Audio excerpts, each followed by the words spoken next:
알부민도 이젠 마시는 시대. 20대의 활력을 90대까지 지켜라. 남지현 원장의 알부민 2090. 알부민 복합물 무려 25,500mg 제가 직접 원천에 배합했습니다. 매일 지치고 힘드십니까? 피곤에 쩔어 지내십니까? 그럴 땐 단연코 단 하나, 바로 알부민.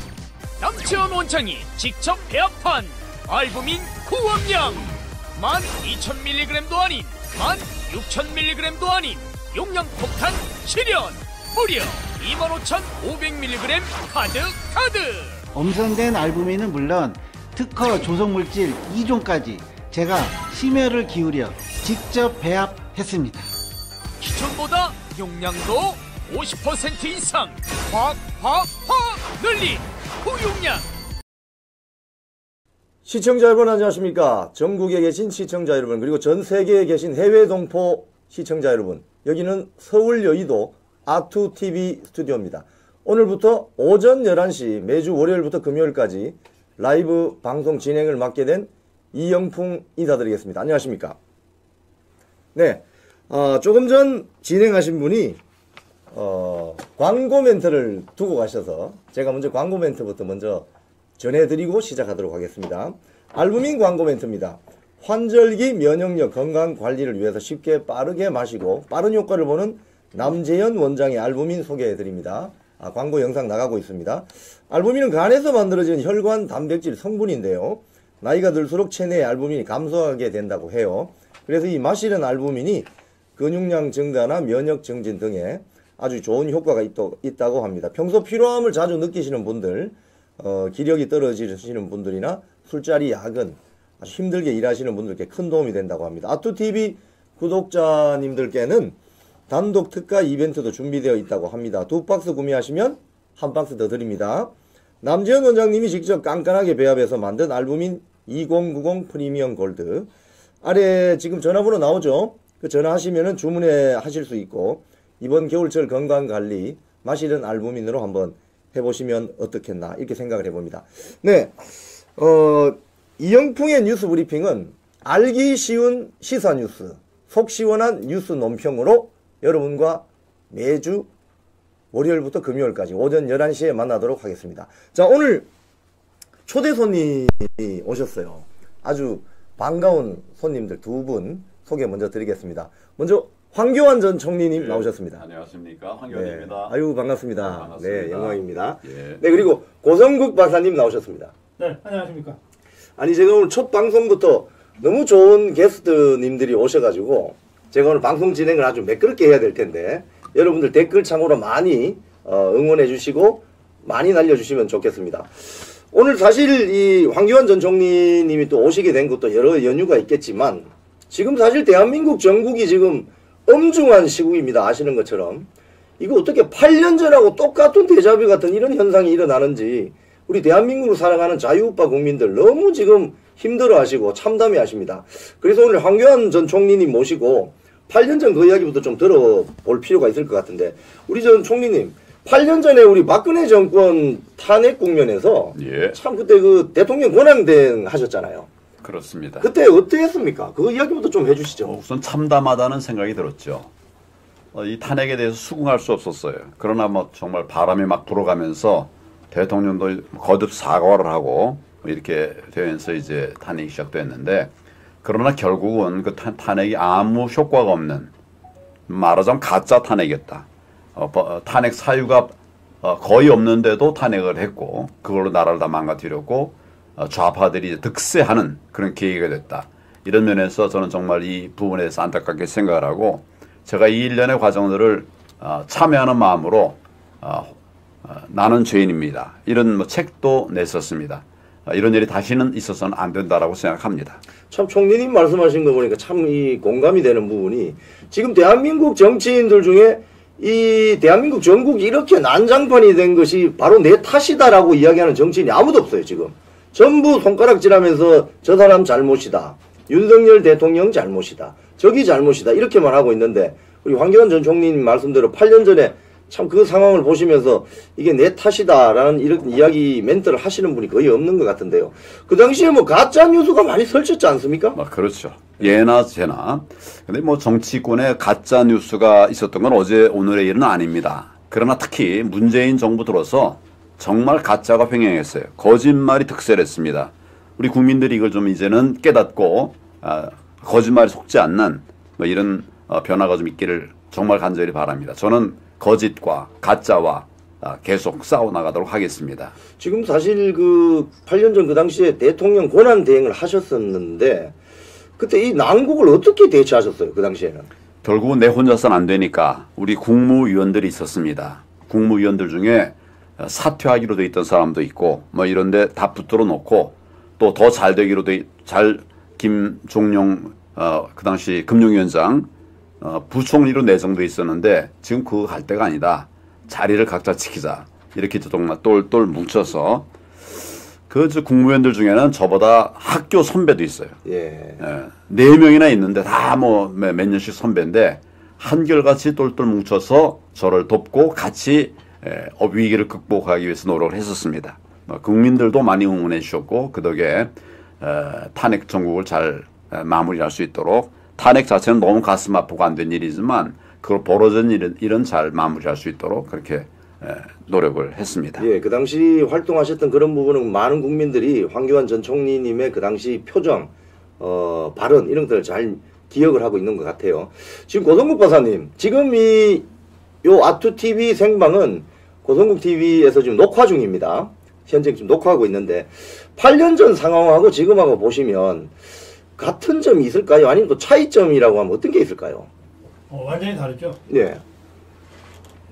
우선 8년 전에는 박근혜 대통령 탄핵 당하고 나서 한 달 또는 2달, 석 달씩 거의 식음을 전폐하신 분들도 계시고 예. 거의 뭐 다 자포자기 심정으로 빠졌었어요.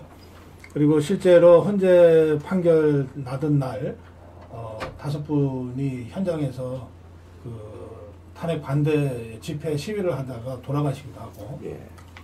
그리고 국회에서 그 탄핵 의결이 된 그 직후에도 거의 우리 자유파가 패닉 상태에 빠졌고요. 그리고 그때 그 배신자들이 당권을 잡겠다고 설치도 되고 그랬습니다. 그랬는데 지금은 그때하고 완전히 다르죠. 우선 지난 토요일 날 국회가 탄핵 의결하던 그 시점에 광화문에 100만 명 넘는 자유파 국민들이 모였습니다. 그분들도 국회에서 탄핵 표결 가결됐다는 소식을 들었어요. 그런데 단 한 분도 그 소식을 듣고 뭐 좌절하거나 또는 패닉에 빠진 분이 안 계세요. 정광훈 목사부터 지금부터가 투쟁이다. 그래서 탄핵이 표결 가결된 이후에도 광화문에 100만 인파들이 계속 모여서 탄핵 저지 의지를 다졌습니다. 어제 지금 오늘까지 자유파 국민들 중에 어느 누구도 포기한 사람이 없습니다. 이 점이 제일 중요하게 다른 점이에요. 두 번째는 이 박근혜 대통령은 8년 전에 본인이 자포자기해버렸어요. 탄핵 심판 심의에 나오지도 않고 그리고 뭐 제대로 된 어떤 이 법정 투쟁을 하지도 않았어요. 그런데 윤석열 대통령은 그 점에 있어서 완전히 다릅니다. 지금 윤석열 대통령은 탄핵 표결 전에 대국민 담화 28분짜리 대국민 담화를 통해서 왜 비상계엄을 하지 않을 수 없었는지를 정말 절절하게 설명을 했습니다. 또 국회에서 탄핵 가결된 직후에 국민께 드리는 말씀 속에서 절대 포기하지 않고 끝까지 국민과 함께 싸워서 이기겠다고 그랬어요. 그러니까 대통령 본인이 탄핵심판소에서의 법정투쟁을 통해서 무고함을 밝히고 그리고 다시 대통령직에 복귀해서 무너진 대한민국 바로잡는 일에 끝까지 매진하겠다고 선언했습니다. 이게 박근혜 대통령과 윤석열 대통령이 완전히 다른 점이에요. 또 한 가지만 말씀드리면 예. 그 당시에는 좌파들이 탄핵에 성공할 거라고 하는 생각을 못했기 때문에 뭐 어쩌다 보니까 탄핵까지 가게 된 거고 그래서 얼떨결에 문재인이가 대통령 권력을 찬탈했어요. 근데 지금은 8년 전에 그 경험을 그대로 한번 해봐서 그래서 탄핵 아니면 정권 잡을 길이 없으니까 그리고 탄핵이라는 이 헌정 중단 사태를 만들지 않으면 지가 먼저 감옥에 갈 것이 너무나 분명한 이 조국이하고 이재명이가 이것을 공작적으로 획책해서 여기까지 온 거란 말이에요. 그래서 일단 국회 표결까지는 성공했어요. 한동훈 일당의 배신까지 겁박으로 끌어내면서. 그런데 이제 윤석열 대통령이 박근혜 대통령처럼 그냥 포기하고 어디 무슨 끌려가는 양처럼 그냥 순순히 탄핵재판소에서 파면됐으면 조기 대선으로 이재명이가 혹시 대통령 자리를 또다시 문재인에 의해서 찬탈하게 될지도 몰랐지만 대통령이 딱 버티잖아요. 싸우겠다 그러잖아요. 더구나 지금은 이 내란죄 형사소추 지금 재판 수사가 진행되고 있으니까 내란죄에서부터 말이 안 된다. 싸우겠다는 것 아닙니까? 네. 그러니까 이재명의 계산이 처음부터 잘못 이제 어그러진 거예요. 네. 이재명이나 종북 주사파들은 한 두어 달 만에 탄핵시키고 또 두어 달 후에 대선해 갖고서 얼른 대통령이 되면 지가 감옥 안 가고 대통령 할 수 있다. 이런 계산을 했을 텐데 윤석열 대통령이 이렇게 끝까지 싸우겠다고 하는데 무슨 두 달 만에 탄핵 심판이 가능합니까? 내란죄 수사가 언제 끝날지도 모르는데 이러니까 이재명이가 완전히 죽서서 개줄지도 모른다는 이 궁지에 오히려 몰리게 된 거예요. 그리고 8년 전에는 배신자들이 당권을 잡겠다고 설치됐는데 한동훈이 조금 전에 쫓겨났잖아요. 네. 한동훈 똘마니 들인 장동혁이 진용호까지 어제 최고위원 사퇴했잖아요. 그렇습니다. 네. 우리 자유파 국민들이 8년 전과 완전히 달라요. 네. 국민도 다르고 대통령도 다르고 그리고 국민의 힘도 달라요. 모든 것이 다르다. 그리고 저것들의 그 얄팍한 계산, 다시 대통령 권력 탈취하겠다고 하는 이 얄팍한 계산은 이미 시작부터 어그러지기 시작했다. 저는 그렇게 말씀드립니다. 지금 사실 이번 윤석열 대통령께서 대국민 담화 발표하실 때 국민들과 함께 끝까지 싸우겠다 이 멘트를 하셨는데 저도 그 멘트를 들은 많은 국민들께서 특히 윤석열 대통령을 지지하시는 분들이 굉장히 그 부분에 대해서 호평을 하시더라고요.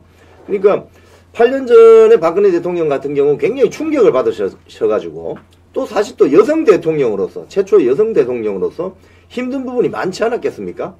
그런 면에서 보면은 지금 윤석열 대통령이 저는 강력한 전투 의지를 가지고 있는데 우리 황교안 전 총리님 8년 전에 만약에 이런 상황이 있고 대통령이 좀 강력한 예를 들자면 법적 투쟁을 하겠다는 이런 생각을 가지고 있다면 대통령 권한 대행으로서 이 대응하는데 어떤 차이가 있겠습니까?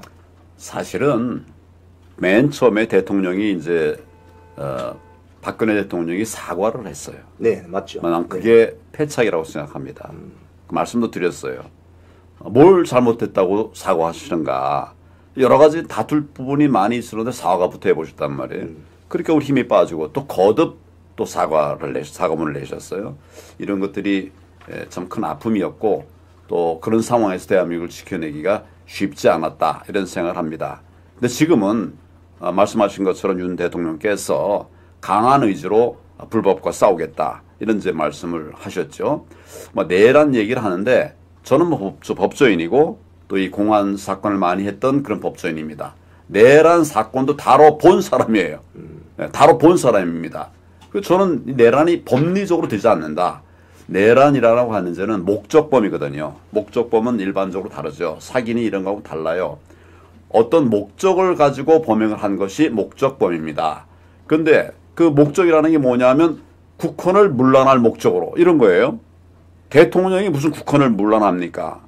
본인과 우리 집권 여당이 국헌인데 그걸 무너뜨린다는 말 자체가 난 성립이 안 돼요.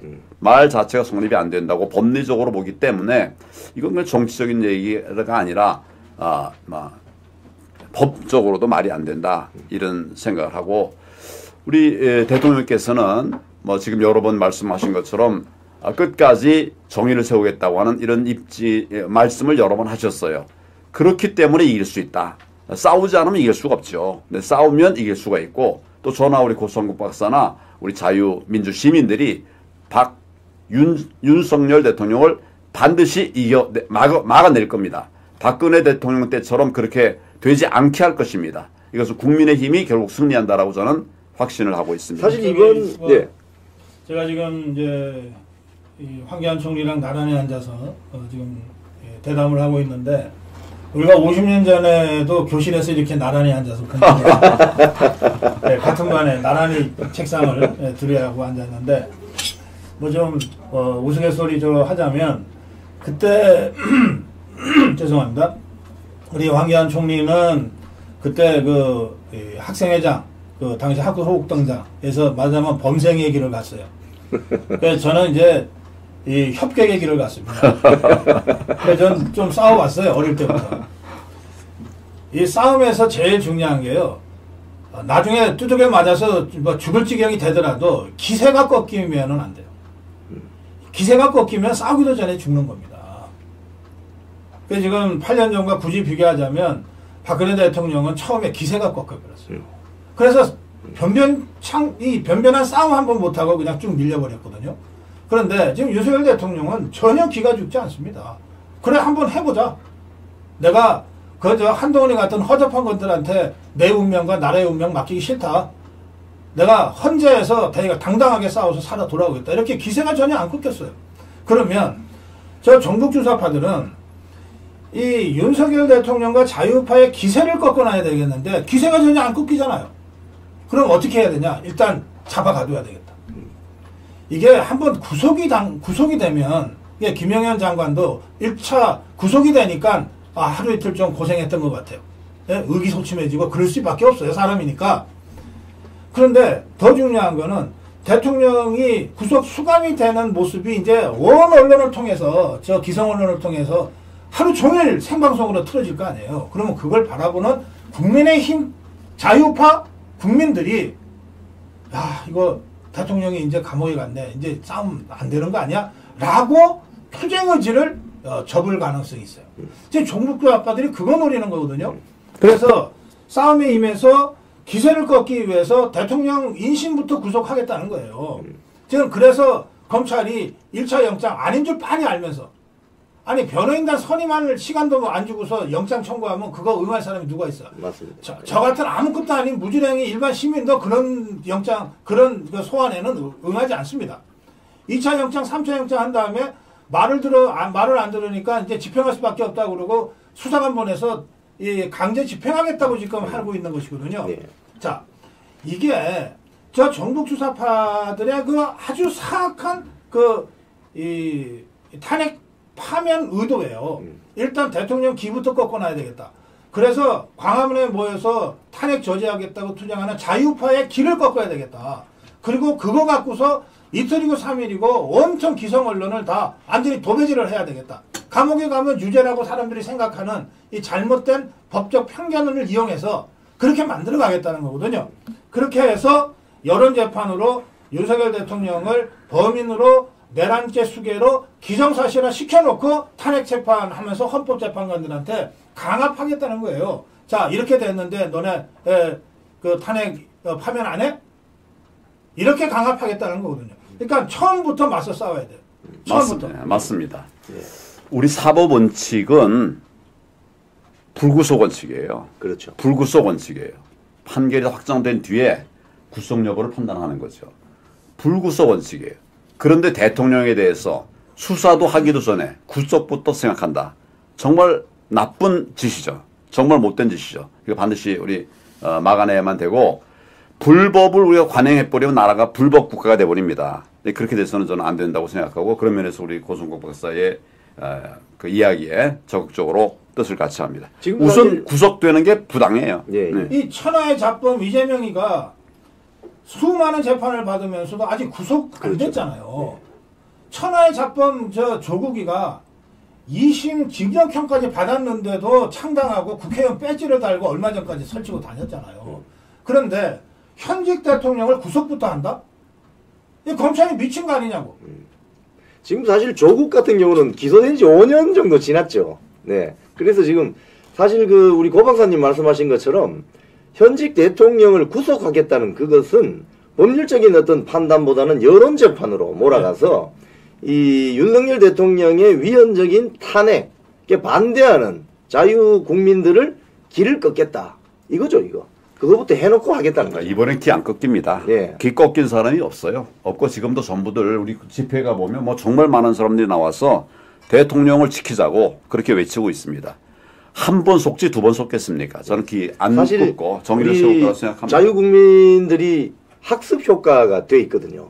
8년 전 그 사태를 겪으면서 현직 대통령을 이런 식으로 무리하게 탄핵시키고 구속 수감시키는 이건 되풀이되어서는 안 된다는 어떤 기류가 형성되어 있는데, 지난 주말에 광화문 집회에 제가 가봤더니 사람들도 엄청 나왔지만 거의 그 세종문화회관에서 저 서울역까지 이어지는 거의 100만에 가깝다고 100만 이상이 나왔어요. 할 수 있는 그런 인파가 모였는데, 제가 집회 군중석으로 들어가면서 카메라를 들고 왔다 갔다 하면서 들어보니 굉장히 열기가 뜨거웠습니다. 그때 우리 총리님 8년 전하고 이런 좀 너무 큰 차이가 있지 않습니까? 그때는 좌파가 그랬죠. 좌파가. 제가 총리 공관에 있는데 대통령실은 물론이고 총리 공관에도 정말 수십만 명이 모였어요. 모여가지고 겁박을 했어요. 그러나 우리는 기죽지 않았습니다. 다만 이제 우리 그 대통령께서 얼마나 힘드시겠어요. 본인 아버지 어머니 다 총탄에 돌아가셨고, 그런 상황에서도 이런 엄청난 압박이 오니까 대통령께서도 많이 이제 마음이 어려우셨겠죠. 저는 저대로 지키려고 애썼지만은 그게 부족했어요. 이번에는 그런 실수를 다시 하면 안 된다, 이런 생각을 합니다. 거짓에 져서는 안 된다, 이런 생각을 하며 아주 강하고 담대하게 싸움에 나서야 된다고 생각합니다. 우리 황교안 총리 계속 되풀이 말씀하시는데, 한 번은 어쩌다가 정말 준비가 안 돼서 또는 너무 뜻밖의 일이라서 당황해서 우리가 실수할 수 있어요. 근데 두 번 실수하면 그게 바보지. 그게 정상이에요. 지금 절대 두 번 패배는 없다고 말씀하셨잖아요. 저도 이번 싸움 우리가 이길 수 있다고 확신합니다. 그런데 이기려면 의지만 갖고 되는 게 아니라 정확한 현실 판단에 입각한 전략과 전술을 제대로 짜야 돼요. 그러니까 제가 지금 먼저 말씀드리고 싶은 건 이겁니다. 지금 윤석열 대통령 탄핵을 저지하기 위한 전선은 세 개의 전선으로 구축돼야 된다. 세 개의 전선으로 구축돼야 된다. 첫째, 대통령이 감당해야 될 전선이 있어요. 대통령과 김영현 장관을 비롯한 그 내란죄와 연루된 사람들이 먼저 지켜줘야 될 전선이 있어요. 그게 사법전선이고 법정전선이에요. 헌재가 됐건 내란죄 수사가 됐건 당당하게 지금 대통령이 하고 있듯이, 또 김영현 장관이 뒤따라 하고 있듯이 비상계엄 발동의 불가피성을 설명하고, 그리고 이것이 전혀 내란죄에 포함되지 않는다고 하는 점들을 범죄적으로 치열하게 투쟁을 해줘야 돼요. 이 전선이 우선 서야 됩니다. 그 다음에 두 번째는, 헌법재판소는 우리 황교안 총리도 법률가시지만 헌법재판소는 대법원이나 다른 사법부와는 달리 국민 여론을 여러 가지로 좀 신경 쓰고 거기에 좀 약한 부분들이 그동안 헌법재판소 판결에서 있었거든요. 특히 8년 전에 대통령 탄핵 때 그랬어요. 그렇다면 지금 황교안 총리 말씀하신 대로 그때는 촛불 들고 좌파들이 다 둘러싸고 국회도 에워싸고 헌재도 에워싸고 막 이러면서 겁박했잖아요. 그 이번에는 우리가 그렇게 해야 돼요. 우리가 헌재를 우리가 에워싸야 됩니다. 제가 전국 주사파 집회, 저거 우리 자유파 집회의 절반도 안 되는 숫자 가지고서 저러고 있는 거 아닙니까? 언론이 그걸 계속 그것만 보여주니까 마치 여론이 그런 것인 줄 알지만 헌법재판소 재판관들이요, 그렇게 간단한 사람들이 아니에요. 언론이 좌파 집회만 보여줘도 실제로 그 밑에 그 직원들 시켜가지고 자유파 집회는 과연 몇 명이 모였는지, 열기가 어느 정도인지, 그리고 어떤 주장을 하는지 다 체크해요. 그래서 그게 헌재 심사예요, 사실. 그러니까 예. 그래서 두 번째 전선은 우리 자유파가 쳐야 된다는 거예요. 광화문에서 두 번째 탄핵 저지 전선을 쳐야 되고, 헌재 앞에서 탄핵 저지 전선을 우리가 쳐야 돼요. 이게 두 번째 전선입니다. 세 번째는 뭐냐? 이번에 정말 8년 만에 다시 그 통안에 이 한을 남겼지만 국민의힘도 어쨌든 여당입니다, 아직까지. 그리고 앞으로도 이 윤석열 대통령 탄핵 저지 투쟁을 할 때 원 내에서 또는 때로는 원 밖에서 장외에서 국민의힘이 정신 차리고 싸워줘야 돼요. 지금 그걸 하기 위한 첫 출발이 비대위 구성 아닙니까? 한동안 이거 오늘 우리가 쫓아냈잖아요. 예? 그러니까 이 세 개의 전선, 대통령이 가장 앞에서 이 법정 전선을 지켜주고, 우리 광화문 자유우파가 광화문과 헌재의 이 탄핵 저지 전선을 구축하고, 여기에 국민의힘이 제정신 차리고 전열 정도에서 같이 뛰어들어요. 이러면 우리가 무조건 이긴다는 거예요. 이 전선을 제대로 구축할 수 있느냐?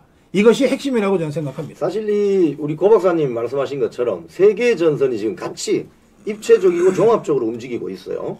일단 그 윤석열 대통령 등이 이제 담당해야 될 부분은 법정 투쟁이죠. 법정 투쟁. 그리고 아스팔트 국민 세력이 담당해야 될 또 여론 전쟁 이게 있고 또 당 내부에 당 지도부가 이제 새롭게 결성이 되는데 이 당 지도부가 해야 될 일도 또 있습니다. 어떻게 보면 이걸 보면 우리 저 총리님 8년 전 상황하고 굉장히 비교가 되실 텐데요. 지금 윤석열 대통령 개인이 담당해야 되는 어떤 법정 투쟁 이 부분은 또 윤석열 대통령이 오롯이 또 담당해야 될 부분이 있습니다. 있고 아스팔트 세력과의 어떤 그 연대 투쟁 그리고 당 내부의 비대위 또 투쟁 이런 부분을 어떻게 가는 게 좋을까 생각하십니까? 이제 우선 대통령께서는 굳건하셔야 됩니다. 흔들리면 안 됩니다. 대통령이 흔들리면 다른 사람이 힘을 낼 수가 없죠. 여러 분들이 많이 우리 대통령을 돕고 있고 함께하고 있다는 것을 확신하고 흔들림 없이 나가셔야 됩니다. 우리 국민들에게도 말씀을 드립니다. 이런 기회에 결국에 싸워야 될 포인트를 잘 잡고 예를 들면 집회를 한다 하더라도 포인트를 잘 잡아야 됩니다. 예를 들면 이제 헌재 같으면 헌재에 집중해야 되는 거죠. 그러니까 여기저기 흩어져 버리면 안 되는 거죠. 이것도 역시 똘똘 뭉쳐야 된다 하는 점에서 우리가 좀 유념을 해야 된다라고 생각합니다. 국힘이 제일 문제입니다. 국힘이 제일 문제. 여기는 하라고 해도 되는 것이 아니고 지금은 너무 무너져 있어요. 비대위 또 이렇게 대행체제 이렇게 돼가지고는 좀 힘들거든요. 그래서 우리가 국힘에도 좀 힘을 주고 국힘에 우리가 좀 힘을 줄 수 있는 여러 가지 정책들을 만들고 이렇게 해야 될 것 같습니다. 이게 제일 취약점이니까 취약점을 채우는 이런 노력들이 필요할 것 같습니다. 그리고 그거 외에도 우리 시민의 힘을 좀 가볍게 생각하면 안 될 것 같아요. 예를 들면 집회에 나가서 시민들이 힘을 발휘하는 것도 중요하긴 하지만은 국민들이 정말 모여가지고 하는 한계가 있지 않습니까? 여기저기에 SNS니 이렇게 통해가지고 힘을 모으고 한 군데도 하지만 집중적으로도 하지만 전국적에서 그런 바람이 일어날 수 있도록 하는 것이 가능하기도 하고 또 그렇게 해야 된다. 이런 생각을 합니다. 한번 이제 강론으로 한번 짚어보죠. 먼저 비대위 체제가 이제 조직이 되면 비대위는 어떤 인적 구성이 필요하고 어떤 전략 전술이 필요할지 우리 고 박사님 한 말씀 해주시겠습니까? 비대위원장을 잘 뽑아야죠. 네. 비대위원장이 비대위원들을 선임하는 것이니까요. 그런데 지금 제가 이렇게 그 여의도나 또는 광화문에 우리 태극기 애국 세력들의 말씀들을 들어보면 몇 사람으로 좁혀집니다. 우선 김문수 비대위원장 추천하는 분들이 많으세요. 네. 그동안 김문수 장관이 보여줬던 그 소신과 그 강단 있는 행동 때문에 이 위기 상황을 돌파할 수 있는 적임이 아니냐. 또 김문수 장관이 장관하기 전에 광화문 태극기 애국 세력과 쭉 함께 해왔던 역사가 있잖아요.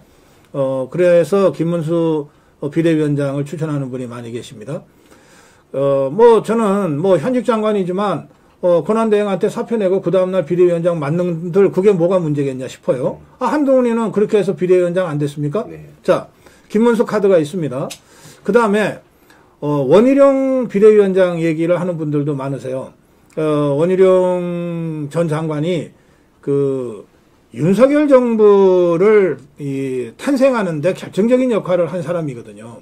우선 윤석열 후보와 함께 경선을 하다가 윤석열 후보가 당 후보가 된 직후에 가장 먼저 대선 캠프에 들어가서 스스로 대선의 그 역할을 했던 사람이고 그 다음에 인수위에서도 정책본부장을 하면서 윤석열 정부의 주요 정책 4대 개혁 같은 것들을 입안한 사람입니다. 그리고 실제로 건설교통부 장관 하면서 건폭과의 전쟁이나 이런 불법 파업과 관련된 전쟁에서 원희룡 전 장관의 그 전투력이라고 하는 거는 누구나 다 인정할 정도로 강력했지 않습니까? 지금 사실은 야인으로 있어요. 그래서 원희룡 전 장관이 지금 비대위원장으로 적합하다 이런 의견들이 많습니다. 또 지금 어쨌든 당 내에서 현역 의원이 나와야 되지 않냐. 비대위원장을 맡더라도 그러면서 거론되는 현역 의원들이 몇 명 있습니다. 우선 나경원 의원이 거론되고 있고요. 그리고 윤상현 의원이 거론되고 있는데 각각 장점들이 있어요. 나경원 의원은 원내대표를 역임했기 때문에 의원들을 통솔 하고 원내에서 저 종북주사파들과 투쟁을 하는데 아주 이 전략 전술을 잘 구사할 수 있다. 그리고 강단이 있다. 이런 의미에서 비대위원장으로 추천이 되는 것 같고, 윤상현 의원은 이번에 국회 탄핵되는 과정에서 가장 더 강력하게 윤석열 대통령 탄핵이 절대 안 된다고 하는 것을 맞습니다. 의정활동을 통해서 보여줬습니다. 맞습니다. 네. 그러니까 이 사람이 쇼로 한 게 아니라면 지금 윤석열 대통령 탄핵 저지하는 이 국면에서는 가장 논리적으로 잘 무장되고 행동으로 보여준 사람 아니냐. 그래서 윤상현 의원을 비대위원장으로 해야 된다. 이렇게 추천하는 사람들이 많습니다. 그래서 이미 제가 보기에는 누가 맡더라도 훌륭하게 지금의 이 비상 상황을 이끌어갈 비대위원장 감이라고 저는 생각합니다. 예. 괜히 어설프게 검증도 되지 않은 또는 그냥 그럴듯해 보이는 이런 사람들 어디 데려다가 쓸 생각하지 말고 지금 거론된 이 4명은 어떤 면에서 다 검증된 사람이잖아요. 거기에 제가 지금 아까 5분이라 그랬죠. 네. 5명의 이름. 네. 그 중에 제가 아직 거론하지 않은 한 명이 바로 옆에 계시기 때문에 제가 좀 말씀드리기가 그런데 그러나 이거 민심을 전하는 거니까. 네. 황교안 전 총리는 이미 권한대행을 했고 종북주사파와의 투쟁에 있어서는 누구도 범접할 수 없는 뚜렷한 그 성과를 낸 사람입니다. 통진당 해산을 시켰잖아요. 맞습니다. 네. 그리고 지금 이 탄핵 심판의 핵심이 내란죄 아닙니까? 또 형사소추의 핵심도 내란죄잖아요. 이거는 검찰에서도 공안 쪽에서 근무하지 않은 사람은 모르는 거예요. 맞습니다. 네. 아무리 같은 검사라도 이 특수통이나 강력부에 근무를 20년, 30년을 해도 내란죄라고 하는 것은 다뤄본 적이 없단 말이에요. 근데 바로 그것이 주 전공이잖아요. 그래서 거기에다가 황교안 총리가 그동안 부방대를 이끌면서 부정선거와 관련된 활동을 수년간 해왔고 네. 또 그런 의미에서 우리 태극기 애국 세력들로부터의 강력한 지지가 있잖아요. 그러니까 당대표까지 경험을 했기 때문에 황교안 총리가 이 상황에서 그 비상대권을 가지고 당을 제대로 이끌 수 있는, 그리고 이게 당만 잘 이끌면 되는 게 아니라 광화문 태극기 애국 세력과도 연대하고 또 윤석열 대통령의 법정 투쟁과도 직간접적으로 조언도 주고 하면서 가져가야 되기 때문에 그런 세 가지를 잘 갖춘 사람이 아니냐 해서 황교안 총리에 대한 추천이 굉장히 많습니다. 저는 이 5명 중에서 누가 돼도 적어도 지금보다도 나을 것이고 8년 전 상황과도 완전히 다르다. 그렇게 생각합니다. 지금 저는 사실, 거기에 예. 한 명 더 추가할 사람이 예, 있어요. 예, 추가해 주시죠. 예. 좌파와 싸우다가 예. 아니 좌파 속에 있다가 우파로 들어와서 좌파와 싸우는 그런 분이 하나 있습니다. 예. 내 옆에 있습니다. 아니 저는 이게 농담이 아니고 실제로 이런 위기 상황을 잘 극복할 수 있는 굉장히 중요한 자원이라고 생각합니다. 언젠가 그런 역할을 해야 되는데 지금이 그런 때 중에 하나 아닌가 하는 이런 생각을 합니다. 사실 여러분들이 지금 거론이 되고 있는데요.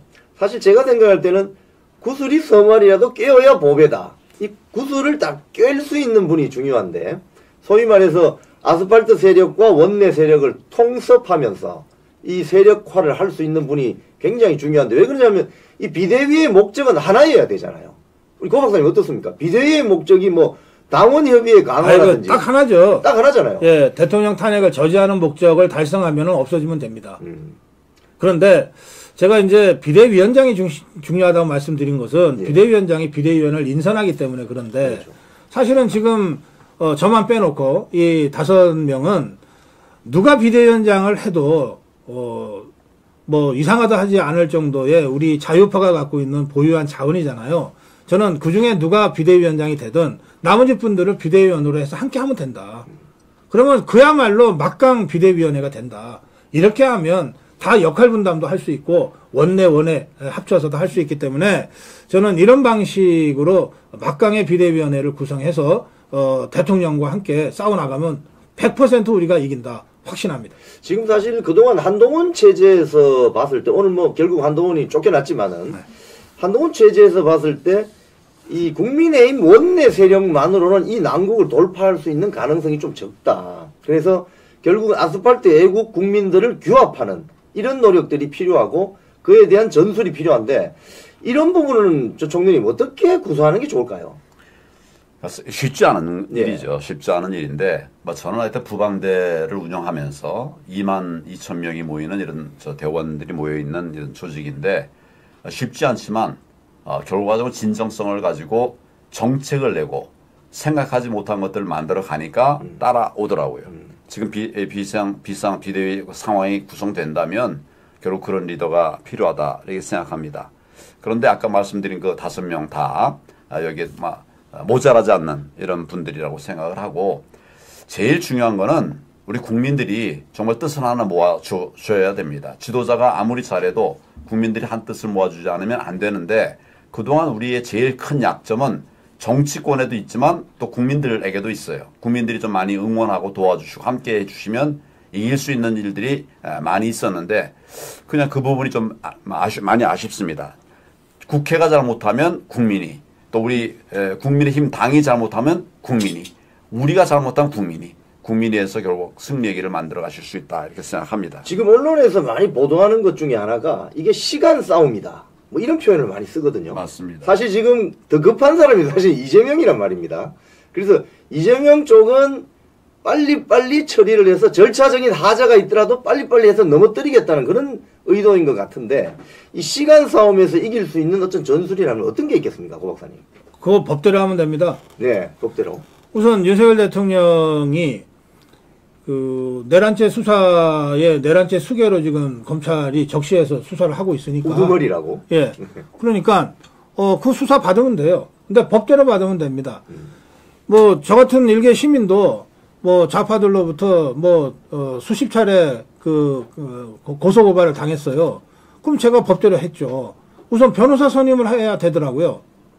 변호사 선임을 하고, 변호사가 뭐 경찰이나 검찰에 이제 저를 이제 피고발인으로 부를 때 제가 뭐 조금 바쁘게 살잖아요. 그러니까 변호사가 계속 그러더라고요. 아침에 몇 시에 방송이 있고 저녁에 몇 시에 방송이 있고 어떻게 해서 그 시간에는 나가기가 어려우니까 좀 연기해 달라 그러더라고요. 법적으로 그렇게 요구하니까 또 경찰에서 법적으로 그걸 받아주더라고요. 그렇게 해서 경찰 수사 조사를 받아서 진술조서 쓰는 데만 해도 한 2달 걸리더군요. 예. 그렇게 법적으로 하는 거예요. 이게 대한민국 국민인 고성국한테 주어진 권한이거든요. 윤석열 대통령, 뭐 대통령이다 뭐다 떠나서 대한민국 국민이잖아요. 대한민국 국민으로서 마땅히 누려야 될 그런 법적 보호 권한, 이거를 행사하면 돼요. 그러면 최소한 1년, 2년은 그 과정을 밟게 돼 있거단 말이에요. 예, 그렇게 하라는 거예요. 종북주사파 이재명이 조국이한테는, 또 윤미향이한테는 지나치게 많은 특혜를 사법부가 줬어요. 맞습니다. 수사 과정에서부터 시작해서 재판 과정까지. 근데 윤석열 대통령은 소추되고 그 다음날 그래 영장 출두하라고 소환명령을 내려요? 이건 누가 봐도 불공정하지. 그건 좌파들 누구한테 물어봐도 그건 아니지라고 하는 대답을 하게 돼 있어요. 더구나 종북주사파들이 뭐라고 그랬습니까? 윤석열 대통령이 좀 제정신이 아니다, 뭐 미쳤다 막 이런 소리들을 하면서, 그러니까 하루라도 빨리 직무정지 시켜야 된다 그랬어요. 그 지금 좌파들 생각대로 직무정지 됐잖아요. 윤석열 대통령이 좌파들 주장대로 뭔가 국가를 위해서 해를 끼칠 수 있는 게 뭐가 있어요, 이제. 할 수 있는 게 아무것도 없는데. 왜 서두르냐고. 직무정지를 시켜놨으면 됐지.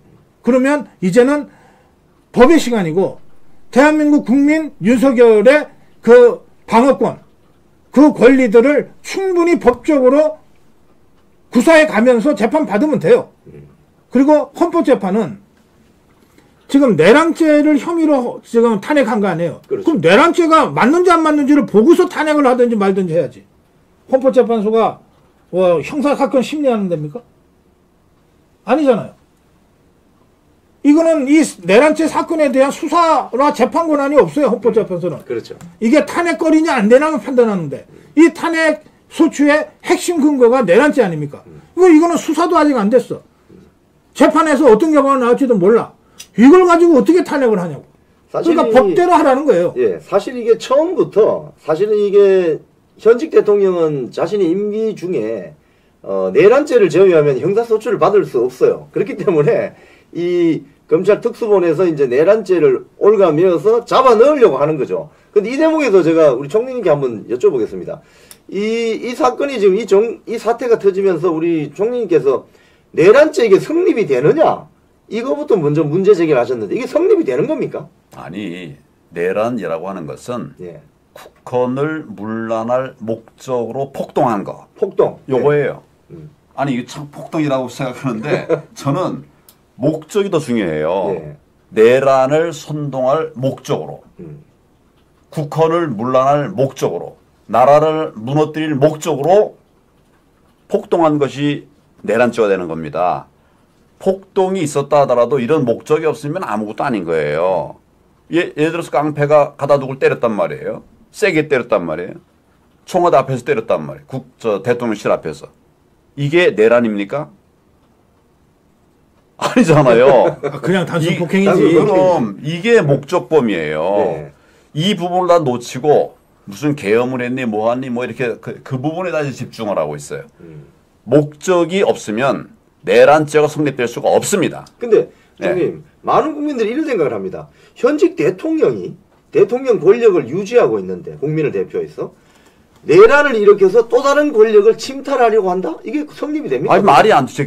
제 자가당책에 말이 안 되는 말이에요. 대통령 아니라면 내란도 될 수 있고 다 할 수 있죠. 그렇지만 대통령은 본인이 뭐 국헌인데 예. 거기다가 나를 스스로 부서뜨리는 그런 행동을 할 목적으로 폭동했다. 이건 말이 안 되는 논리적으로 말이 안 되는 겁니다. 그리고 세계사적으로 보더라도 대통령이 내란죄로 처벌됐던 예도 없고 조사받았던 예도 없고 그런 것이 발생한 예도 없습니다. 제가 알기로는 제가 전 세계를 다 조사하진 않았지만 제가 알기로는 그래요. 언론 보도에다만 난 일이 있는 것 같아요.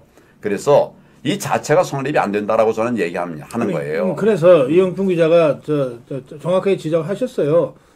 성립도 안 되는 내란죄를 뒤집어 씌운 이유는 현직 대통령은 내란죄가 아니면 형사소추가 안 되니까. 그렇죠. 그러니까 어떻게든 일단 윤석열 대통령을 잡아놓고 봐야 되겠다고 하는 욕심 때문에 그렇죠. 지그들도 법률가들은 알 거예요. 이게 법률적으로 성립이 안 된다는 걸. 그렇지만 무리해서 내란죄를 지금 적용하다 보니까 수사 자체가 이게 굉장히 어렵게 돼버린 거예요. 그러면 총리님 이 내란죄만 가지고 형사소추를 하는 이 사건이 하나 한 트랙이 가고 탄핵 심판 또 트랙이 투 트랙으로 가는데 이 두 개의 트랙이 같이 갈 수 있는 겁니까? 이제 묶여서 같이 이제 판단할 텐데 수사를 진행하고 있으면 재판을 좀 이렇게 미룰 수 있다. 뭐 이렇게 돼 있어요. 네네. 예, 그런데 뭐 그렇게 해가지고 근데 이제 만약에 수사 중인데 탄핵을 해버리면 나중에 수사가 무혐의였다. 윤 대통령은 아무 죄가 없었다. 이렇게 나오면 그 탄핵은 어떻게 되는 겁니까? 사형시켰는데 살인범이 다른 데 있다. 예, 아니 뭐 다른 데 있는 게 아니라 이 자체가 죄가 안 되는 것이었다. 라고 판단 나면 어떻게 하냐고요. 그러니까 이런 점을 다 검토해 보고서 판단할 일이지 서두르는 거는 악입니다. 잘못입니다. 이게 법치에 어긋나는 겁니다.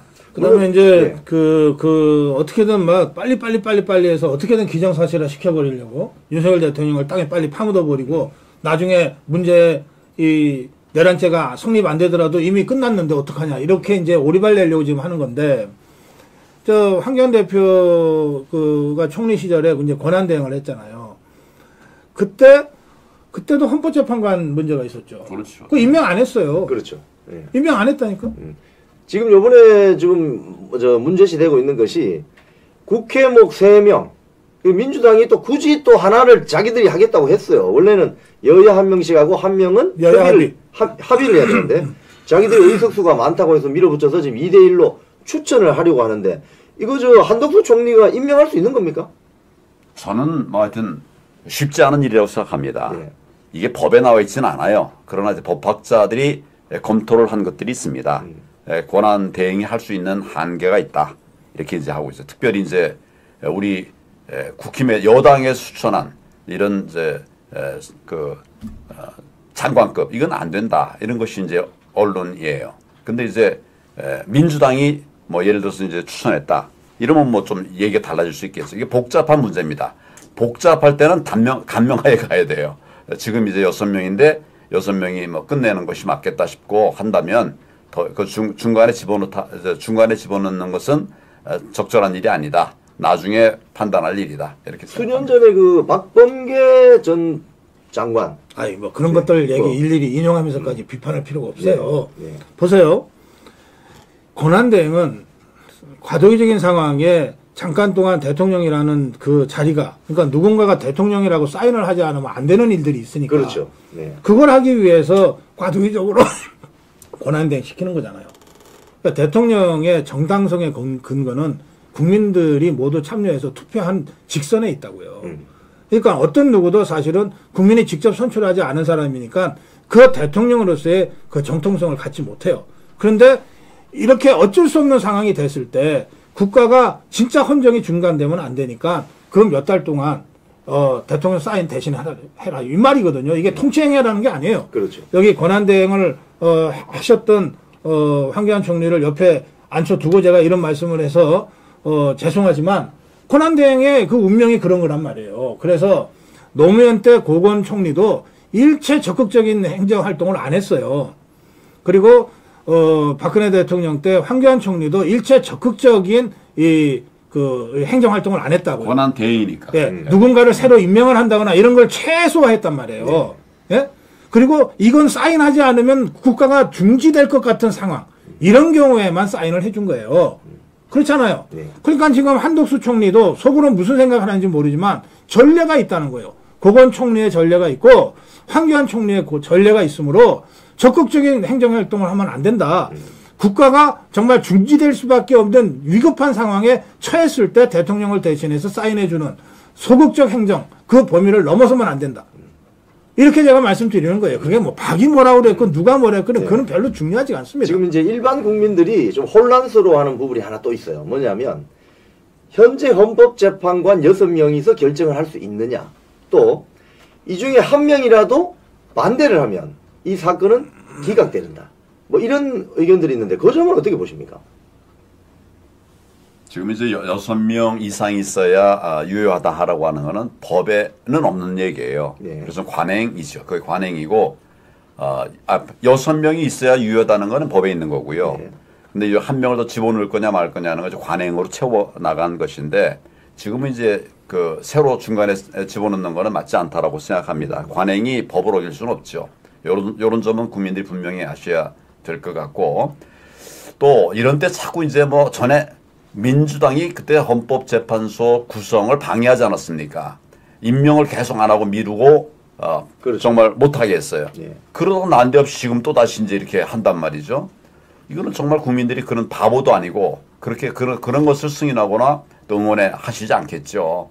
정말 정치를 꼼수 정치하면 안 된다 이런 생각을 합니다.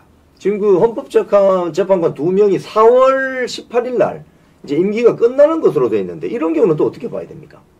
임기는 끝나는 거죠. 예. 그러면 임기는, 2명을 또 보충해서 또 새롭게 가게 되면 사건 이 처리하는 걸 어떻게 일단 6명으로 있다가 이제 2명이 그만둬요. 네. 그러면 4명이잖아요. 그럼 네. 심리가 중단돼야죠. 그렇죠. 심리가 중단돼야죠. 그다음에 그 2명이 원래 이제 누가 추천하는 몫이라고 하는 게 있잖아요. 네. 대통령이 3명 추천하고 뭐 대법원장이 3명 추천하고 국회에서 3명 여야. 추천하잖아요. 네. 근데 만약에 그 2명이 대통령이 추천했던 자리가 그만두게 되면 대통령이 추천해야죠. 그렇죠. 근데 지금은 권한대행이니까 권한대행이 추천하면 돼요. 그런 식으로 해서 보임을 해 나가야 되는 거죠. 근데 그 문제가 해결되기 전에는 심리가 불가능해지는 거죠. 불가능해지죠. 네, 그러면 중단해야죠. 사실 4월 18일 날 나가는 그 2분이 문재인 전 대통령이 추천한 사람들이거든요. 그러면 결국 윤석열 대통령이 또 저 추천해야 되는. 그러니까 윤석열 대통령 대신에 이제 권한대행인 그렇죠. 한덕수 권한대행. 총리가 추천해서 해야 되는데 하더라도 네. 어쨌든 그거 절차를 밟기 전에 지금 우리는 그 이를테면은 여당에서 하나 야당에서 하나 여야 합의로 하나라고 하는 거를 더불어민주당이 지금 거부했던 것 아닙니까? 맞습니다. 네. 그러니까 이걸 이제 와서 집어넣는 것이 적절치 않듯이 이 두 사람의 경우에는 대통령 추천한 몫이었으니까 그거는 야당의 더불어민주당의 반대를 못했던 게 아니니까 그렇죠. 대통령이 추천한 몫은 권한대행이 추천해서 6명 채우면 되죠. 그렇게 해서 가면 됩니다. 그렇죠. 근데 그 절차를 끝내기 전까지는 중단돼야죠. 그렇죠. 이 심리를 지금 사실은 이 좌파 진영에 특히 이재명 쪽은 이 2명의 재판관 4월 18일 바뀌기 전에 이 사건 심리를 끝내고 뭔가 결론을 내어달라는 주장을 하고 있는데 이거 온당한 주장입니까? 온당하지 않죠. 네. 그래도 온당하겠습니까? 너무나 사법 사상이 없는 일이에요. 너무 졸속 예, 아닙니까? 예. 대법원도 마찬가지지만 헌재를 이렇게 정치적으로 농단하는 거는 사법 사상 있었던 일이 아닙니다. 그러니까 저는 지금 계속 이제 민주당의 잘못을 지적하고 있는데 법치가 무너졌어요. 민주당 때문에 무너졌습니다. 지금 이 헌재 사태도 사실 법치가 무너진 일환으로 이제 그렇게 저는 이해를 합니다. 이건 막 이런 상황에서라도 더욱더 법치를 강하게 지켜야 된다. 그런 생각을 합니다. 지금 이제 이 전체적인 흐름을 보면 졸속 재판에다가 여론 재판에다가 대통령 먼저 구속시키고 잡아놓고 나서 일을 벌리겠다 이런 식으로 가는 거잖아요. 그럼 이제 이야기가 이제 결국 우리가 종합을 해보면 결국 이 버티는 힘이 중요한데 윤석열 대통령 개인적으로는 법적 투쟁을 해서 버티는 힘을 끝까지 국민들과 함께 싸우겠다고 천명을 했고 이제 아스팔트에 나와 있는 외국 국민들이 버텨줘야 되는데 이제 이 투쟁의 전선의 무대를 대통령실이라든지 이쪽보다는 헌법재판소로 가야 될 것 같은데 어떻게 이 자유우파 국민들이 좀 대응해야 되는지 한 말씀들 해주시죠. 말씀하신 대로 버티면 이겨요. 버티면 이기고 시간은 우리 편입니다. 좀 비정상적으로 우리 쪽 시간을 빨리 돌리려고 하고 저 종북주사파들의 시간은 최대한 늦추려고 종북주사파들은 지금 아주 저 얄팍한 수를 쓰면서 회책하고 있지만 그래도 저쪽 시계가 멈추지는 않잖아요. 그러니까 우리가 더 오래 버티면 돼요. 시간이 좀 늦게 가도. 자, 버티면 되는데 우선 버티는 주체는 1차적으로 대통령입니다. 그렇죠. 네. 대통령이 버텨줘야 돼요. 근데 대통령 버티겠다고 그러고 있잖아요. 그리고 지금 보면 버티고 있는 것 같아요. 그러면 대통령은 잘 버틸 거라는 전제하에 우리 자유파가 버텨줘야죠. 그런데 다들 헌재 앞으로 가서 이제 그 집회를 하면서 헌법재판소의 그 잘못된 판결을 경고하자 이러는데 박근혜 대통령 탄핵 때도 헌재 앞에 집회를 했는데 이제 재판소로부터 100m 이내 이로는 접근하지 못한다. 뭐 이런 식의 그 조치들이 있었어요. 뭐 사실은 법정 바로 앞까지 가서 데모하는 거는 어느 법원이나 그것은 안 된다고 할 테니까 그런 거를 다 지켜가면서 한다면 아마 그 안국동 사거리 쪽쯤이 될 거예요. 근데 거기가 뭐 수십만 명이 운집해서 집회하기는 쉽지 않은 공간일 겁니다. 예, 그 자체가. 예. 그리고 그때 그 바람에 그 안국역 사거리에 그 지하철로 올라오던 분들 또는 지하도로 내려가던 분들이 넘어지는 바람에 몇 분이 정말 현장에서 돌아가시고 했잖아요. 네. 그 이제 우리 자유파들은 그런 면에서 집회를 하더라도 한 가지 원칙이 있단 말이에요. 그게 법적으로 합법적으로 한다는 거예요. 그리고 평화적으로 한다는 거예요. 그러니까 우리 이 자유파의 그 태극기 광화문 애국 세력이 그런 상황들을 그런 지형 지물까지를 잘 고려해서 이 전략적으로 결정을 할 겁니다. 이럴 때 중요한 것은 그 광화문 태극기 애국 세력을 지금 이끌어 온 사람은 정광훈 목사잖아요. 갑자기 다른 사람이 나서서 광화문 태극기 애국 세력으로 모여라 뭐 이런다고 해서 모이는 게 아니란 말이에요. 그러니까 중구난방으로 얘기하는 것은 별로 좋지 않습니다. 다들 생각은 빤하잖아요. 아니 국회에서 탄핵 의결을 하니까 국회로 여의도로 모여야 된다 이런 생각 누구나 다 하지만 실제로 집회를 하다 보면 사전에 집회 신고를 해야 되고 또 자리를 선점해야 되고 하는 여러 가지 기술적인 문제들이 있어요. 근데 우리가 이렇게 탄핵이 빨리 이루어질 줄 모르고 집회를 주로 광화문 쪽에다 잡아놨단 말이에요. 그러니까 우리가 먼저 잡아놓으니까 종북주사파들이 광화문에 못 들어오는 거였어요. 그래서 급하게 이걸 여의도로 국회를 포위하자라고 머리로 생각은 할 수 있지만 이거를 수십만 명, 100만 명 이상의 이 자유파 국민이 그런 식으로 움직이게끔 하는 것은 또 다른 문제거든요. 그렇죠. 그러니까 이건 책임 있게 행동해야 됩니다. 그래서 지금도 이제 헌재로 가자 다들 그렇게 생각하시는데 과연 어떤 것이 법을 지키면서 평화적인 방법으로 그러면서 효과적으로 우리 자유파의 목소리를 전달할 것인가에 대해서는 그야말로 100% 지도부의 일임하고 지도부의 지침이 나오면 그것에 함께 따라주면 되는 거예요. 그런 방식으로 하는 것이 좋다. 그렇게 말씀드립니다. 이 사태에서 우리가 꼭 이제 유념해야 될 것은 그럼 대통령이 왜 계엄령을 내렸고 뭐 이런 어려운 일을 이 길을 가고 있나? 그 본질이 뭘까? 이걸 파악하는 게 중요합니다. 네. 대통령은 예를 들어서 뭐 입법을 뭐 하고 싶어도 의회가 다 막고 국회가 다 막고 민주당이 다 막지 않았습니까? 사람 하나 추천해도 뭐 임명되지 못하도록 별별 짓을 다 했어요. 네. 예산이 있어야 대통령이 일을 할 거 아닙니까? 예산 다 막고 본인 하고 싶은 거 하지 못하게 하고 있어요. 그래 놓고선 지금 와서는 자기들이 막아놓은 걸 이제 추경을 하겠다 뭐 이런 소리를 하고 있어요. 아무튼 이렇게 대통령이 할 수 있는 걸 다 막아놨단 말이에요. 다른 방법이 없어요. 근데 부정선거에 대해서 본인이 이제 아시고 계셔요. 아시니까 이걸 통해서 돌파구를 마련할 수밖에 없다. 이런 이제 생각을 하셨겠죠. 그래서 다 막힌 상황에서 돌파할 수 있는 길로 이제 계엄령을 한 거예요. 계엄령이 뭐 잘했다 하고 싶은 생각이 아니에요. 본질이 뭐냐?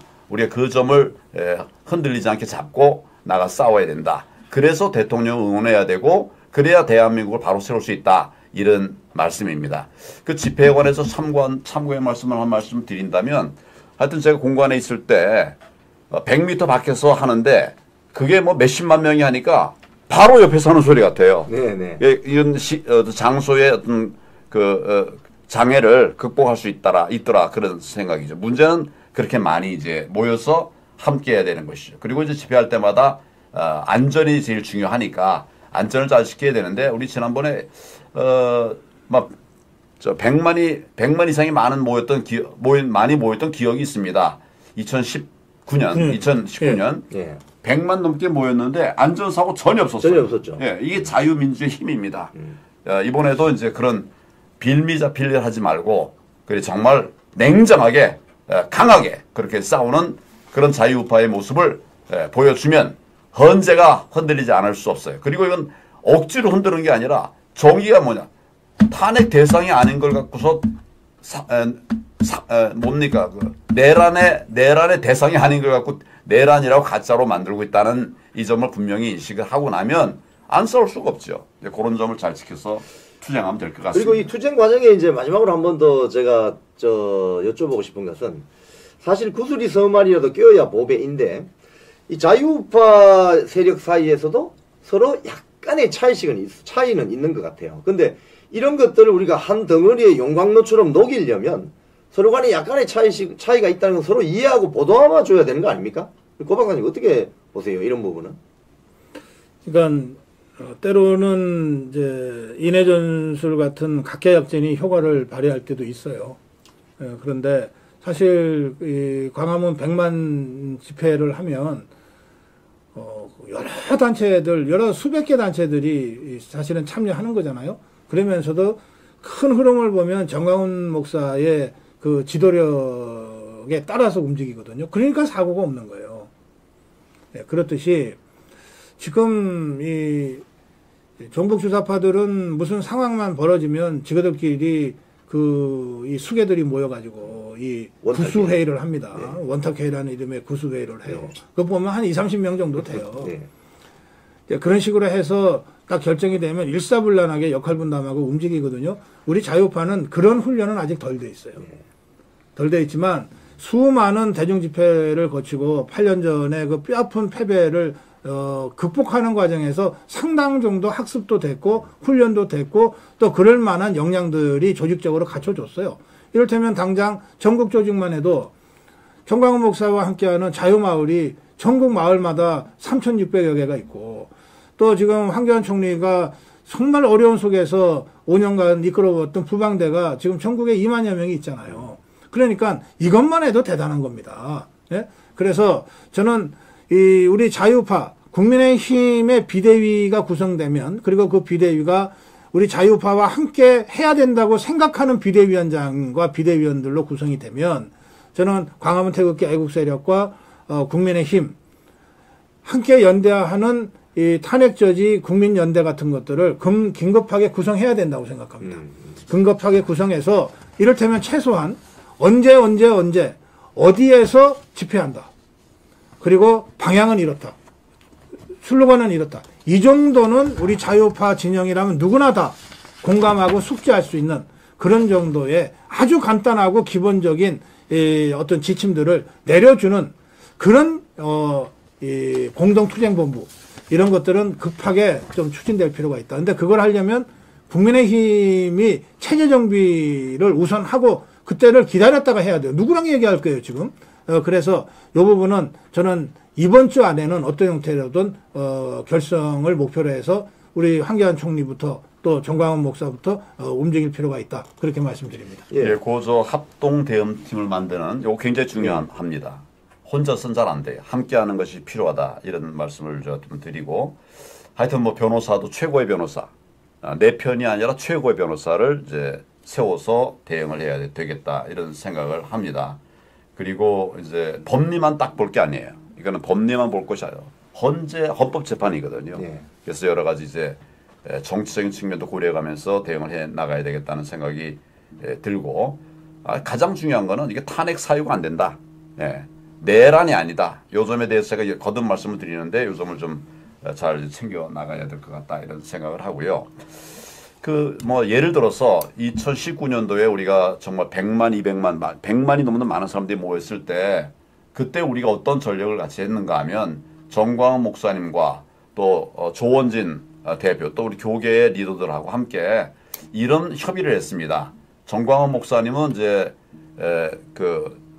뭡니까 미 대사관 앞에서 집회를 그동안 하셨기 때문에 그 일대를 꽉 메우시라. 지금 모이는 보다 위아래로 다 해서 뭐 여기 꽉 메우시라. 나는 그때 이제 우리 국힘이 세종문화회관 앞에서 집회를 했었거든요. 그동안 우리 많이 모일 때라면 10만 이렇게 모이기로 했었는데 더 해서 이쪽 우리 세종문화회관 일대를 다 메우겠다. 조원진 후보에게는 조원진 대표에게는 그 서울역 부근에서 집회를 개최했기 때문에 그 일대를 가득 메워달라. 그 교계는 또 교계대로 세종 시청 앞에 거기서 모였거든요. 이렇게 하니까 이걸 뭐 나는 연대라고 표현을 했는데 그런 연대라 우리 다 마음 하나 모으기는 쉽지 않아요. 근데 연대는 할 수 있거든요. 다 모이니까 그게 100만이 됐습니다. 지금도 우리가 함께 싸워 나가야 될 때 우리 안에 혹시라도 이견이 있으면 연대의 의식을 가지고서 나가면 극복할 수 있다. 그런 제 경험의 말씀을 좀 드립니다. 네. 두 분 말씀 마지막 멘트로 잘 들었습니다. 전국에 계신 시청자 여러분 그리고 전 세계에 계신 해외 동포 아투TV 시청자 여러분 여러분 개인이 바로 나라를 구하는 충무공 이순신 장군이다. 이렇게 생각하시고 관심과 지혜와 용기를 모아주셔야 됩니다. 지금 대한민국이 큰 위기에 처해 있습니다. 국헌이 문란되고 헌법이 파괴되는 이런 시국에서 나라를 구할 수 있는 힘은 바로 저를 비롯한 여러분 개인에서 나옵니다. 바로 우리가 개인이 충무공 이순신 장군이다 생각하고 나라를 지키겠다는 생각을 하셔야 될 것 같습니다. 자, 제가 오늘 첫 출연했는데요. 첫 진행을 했습니다. 앞으로 알기 쉬운 시사 뉴스, 속 시원한 뉴스 논평, 아투TV 11시 이영풍 뉴스 브리핑 시간에서 매주 월요일부터 금요일까지 만나 뵙고 인사드리겠습니다. 자, 그럼 방송 정리하겠습니다. 오늘 출연해주신 황교안 전 총리님, 고성국 박사님 감사합니다. 고맙습니다. 같이 인사드리겠습니다. 고맙습니다. 감사합니다.